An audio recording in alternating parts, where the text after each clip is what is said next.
అందరికీ జేబీఎం. నేను Rajesh Mahasen. Welcome to Mahasen media. నేను ఇందాక ఒక పోస్ట్ పెట్టడం జరిగింది, ఒక వీడియో మాట్లాడడం జరిగింది.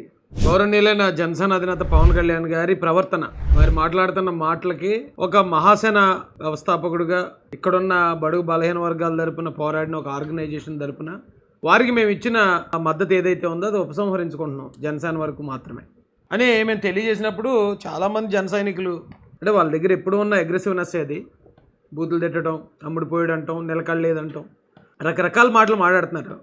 అయితే మీరు ఒకసారి ఎదుటోడిని ఏదన్నా ఒక మాట అనేటప్పుడు ఒకసారి మనల్ని మనం ఆలోచించుకోవాలి. చాలా క్లియర్గా చెప్తున్నానండి చాలామంది సోదరులకి. మీరంటే నాకు అభిమానం, మీరంటే నాకేమీ ద్వేషం లేదు. అలాగని మీరు ఏదో తిడతారనో లేకపోతే మీరు ఏదో భయపెడతారనో భయపడిపోయేవాడిని కూడా కాదు. నేను ఫుల్ పవర్లో భారతదేశంలోనే అత్యంత శక్తివంతుడైన ముఖ్యమంత్రి జగన్మోహన్ రెడ్డి గారినే డైరెక్ట్గా ప్రశ్నించినోండి నేను. ఆయన కేసులు పెట్టినా జైలు పంపించినా కూడా ఆగకుండా ఆయన మీద పోరాడిన వ్యక్తిని. కాబట్టి మీరు ఏదో తిట్టేస్తానో వైసీపీ సోషల్ మీడియాని మించిన టీం ఉందా మీ దగ్గర? వాళ్ళకంటే గట్టిగా మీరు ఫైట్ చేయగలుగుతారా? వాళ్ళనే తట్టుకుని నిలబట్టగలిగాను కదా. అలాంటిది మీరేదో తిట్టేస్తానో మీరేదో బదనాం చేస్తానో ఆగిపోతానంటే ఏమంటే ఏం ఆలోచించకుండా మాట్లాడుంటామో మేము? మాకు కూడా ఒక కమిటీలు ఉన్నాయి, మేమందరం మాట్లాడుకుని ముందుకు వచ్చాం. అయితే మీరు గమనించాల్సింది ఏంటంటే ఇప్పుడు జనసేన పార్టీ చాలా రకాలుగా మమ్మల్ని అవమానించింది. నేను ఆల్రెడీ ఇందా వీడియోలో చెప్పాను. దాని తోడు మొన్న అవనగడ్డ ఏదో మీటింగ్ ఉందని ఆహ్వానించారు మమ్మల్ని. అప్పటికి 10 రోజుల నుంచి ఫోన్ చేస్తున్నారట. 10 రోజుల నుంచి ఫోన్ చేస్తుంటే చెప్తే ఇంక సరే అయితే వెళ్దాం, ఎందుకంటే మనకి ఇచ్చిన లిస్టులో పేరు లేదు. ఎందుకంటే అక్కడ ఎంపీ క్యాండిడేట్ ఎమ్మెల్యే క్యాండిడేట్ ఇద్దరు జనసేన. సరే అయినా కూడా వెళ్దాం అన్నాం. మేము ఆ రోజు ఉదయం పోస్ట్ పెట్టాను అవనగడ్డ వెళ్తున్నామని మేము బయలుదేరిన తర్వాత అంటే మాకు చెప్పిన ప్రోగ్రామ్ ఏంటంటే అవనగడ్డలో మీటింగు, బైక్ ర్యాలీ ఉంది. అక్కడికి ఎవరో గెస్టులు వస్తున్నారు. మండల బుద్ధప్రసాద్ గారు ఉంటారు, బాలశౌరి గారు ఎంపీ క్యాండిడేట్ ఉంటారు, అంబటి రాయుడు గారు ఉంటారు, రాజేష్ మహాసేన్ గారు ఉంటారు. ఓ బైక్ ర్యాలీ జరుగుతుంది. తర్వాత ఒక వ్యాన్ ఉంటుంది, వ్యాన్ మీద మీరు మాట్లాడాలి. మీటింగ్ అది. అక్కడ ఎస్సీస్ని ఉద్దేశించి మీరు మన పార్టీకి అనుకూలంగా మీరు మాట్లాడాలంటే మాట్లాడతానన్నాను. నేను అక్కడ దాకా వెళ్ళిన తర్వాత ఇంకా 5-6 కిలోమీటర్లు వెళ్తే అవనగడ్డ వస్తుంది అనగా అక్కడి నుంచి ఒక ఫోన్ వచ్చింది మా వాళ్ళకి. ప్రోగ్రామ్ మారిందంటండి అన్నారు. ఏంట్రా ఏం మారింది అన్నాను. అంబటి రాయుడు గారు బైక్ ర్యాలీ వేరే చోట చేసుకుంటారట, మండలి బుద్ధప్రసాద్ గారికి నీరసంగా ఉందట, బాలశౌరి గారికి వేరే మీటింగ్ ఉందట. మీరు డైరెక్ట్గా ఎస్సీ కాలనీలకు వెళ్ళి ఎస్సీ వాళ్ళతో మీరు అక్కడ మాట్లాడి జనసేనకు ఓటు వేయించాలన్నారు. అప్పుడు కూడా పొత్తులో భాగంగానే వెళ్ళాను. అప్పటికి ఇంకా ఎవరో మా పవన్ కళ్యాణ్ గారు 400 సీట్ల కోసం నేను పేక్ కోసుకుంటాను బీజేపీ కోసం అన్న మాట అనలేదు. సరే చంద్రబాబు నాయుడు గారి ఆదేశాల మేరకు పొత్తులో కూడా మనం గౌరవించాలని వెళ్ళాను. అక్కడి వరకు వెళ్ళడం వల్ల నాకు 10,000-15,000 బొక్క. ఏదో మిర్చి సినిమాలు అన్నట్టు రాను పోను 10,000 వద్దా, భోజనాలకు 10,000 వద్దా అన్నట్టు అది నాకు బొక్క. అక్కడికి వెళ్ళిన తర్వాత ఇదేంటిది ప్రోగ్రామ్ అలా మారడం ఏంటి, ఎవరి కాళ్ళే చేసుకుంటే ఇంకా ప్రోగ్రామ్కి విలువ ఉంది అనుకుంటే అప్పుడు తెలిసింది. జనసేన నుంచి పెద్ద నాయకుడు ఎవరో ఒక ఆయన ఫోన్ చేశాడట.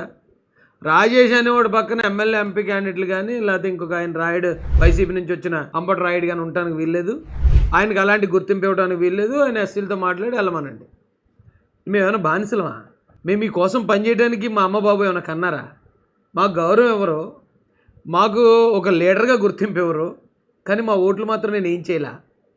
నేను ఎప్పుడు అలా కోపం ఎక్కడ వెందిరగలేదండి. కానీ ఆ రోజు అక్కడి నుంచి వెనక్కి వస్తాను. ఇదేంట్రా ఎంత ఘోరంగా ఉన్నారు ఇంటిల్లో? ఏంటి మనం ఈ జనసేన చేసిన తప్పేంటి?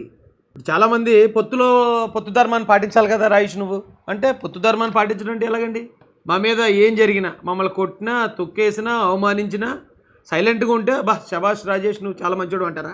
మాకు అన్యాయం జరిగే నిర్ణయాలు తీసుకున్నా, మా వర్గాలు మొత్తం నాశనం చేసే నిర్ణయాలు తీసుకున్నా శభాష్ అండి, సూపర్ అండి పవన్ కళ్యాణ్ గారు అనాలా? ఇప్పుడు అదే పొత్తు ధర్మం జనసేనకి లేదా?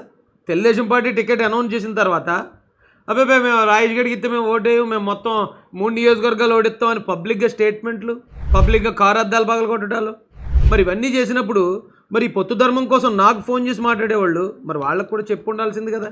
ఈ జిల్లాలో ఎక్కడ ఏ మీటింగ్ జరిగినా అక్కడ ఒక అధికార ప్రతినిధి ఉన్నాడు మహాసేన, ఎందుకంటే అలాగే మీరు అవమానిస్తున్నారు? వాళ్ళ సొంత నియోజకవర్గంలో కార్యక్రమాలకు కూడా అసలు ఆ వర్గమే మీకు అవసరం లేదంటారంటే ఎందుకు అని మరి అడగాలి కదండి. అది కూడా అడగాలి కదా. మేము తెలుగుదేశం పార్టీకి విశ్వాసపాత్రులు. ఒకవేళ మమ్మల్ని ఎవరు అర్థం చేసుకోకపోయినా పర్లేదు, కానీ ఏ అన్యాయం జరిగినా ఎవడొచ్చి మా మీద ఇది చేసినా మేము మాట్లాడకుండా ఉంటేనే మేము చాలా నమ్మకమైన మంచిది, లేకపోతే మంచి విశ్వాస కార్యకర్తలు అంటే అది మా దగ్గర నుంచి ఎప్పటికీ జరగదు. అది తప్పండి. మొన్న మీకు చెప్పాను కదా, అవనగడ్డలోనే అస్సలు సమస్య లేదట. మరి నేనేం తప్పు చేశాను పోనీ చెప్పండి. ఇప్పుడు 2019లో అవును జనసేన వాళ్ళు మమ్మల్ని అన్నారు, మేము వాళ్ళన్నాం. ఇక పవన్ కళ్యాణ్ గారిని ఎవరు తిట్టలేదు, మరి రాయేష్ ఒకటే తిట్టాడా? ఆ తర్వాత నేను 100 సార్లు సారీ చెప్పాను అదే జనసేన వారికి. జనసేన వాళ్ళు బర్త్డేకి వెళ్తే అక్కడ నా మీద దాడి జరిగితే కొన్ని 100 మంది వచ్చారు నా దగ్గరికి. అంటే అప్పుడు నేను జనసేన పార్టీలోకి వెళ్తాను అనుకుని, పవన్ కళ్యాణ్ గారు నన్ను ఆహ్వానించకపోతే తీసుకోకపోతే నేనేం చేయను? అంటే మీ పార్టీలో ఉంటే నేను చాలా మంచివాడిని, సచ్చీలుండి, అంతకుముందు మాట్లాడి అదే నేను తెలుగుదేశం పార్టీలోకి వెళ్తే నన్ను బదనాం చేసేసి టార్గెట్ చేసేసి, అవును ఎందుకు అందుకు గని చేస్తున్నారు ఏంటి మీరు అంతా? ఇదంతా ఇటు జనసేన పార్టీలో కాకుండా టీడీపీలోకి వెళ్ళాడు కాబట్టి బొక్కగాడు ఇటు సీటు తీయించేయాలి, ఈయన ఎలాగైనా తొక్కుపాడేయాలని చెప్పి తొక్కేస్తున్నారు ఏంటి? అదేం కరెక్ట్ కాదు కదండి.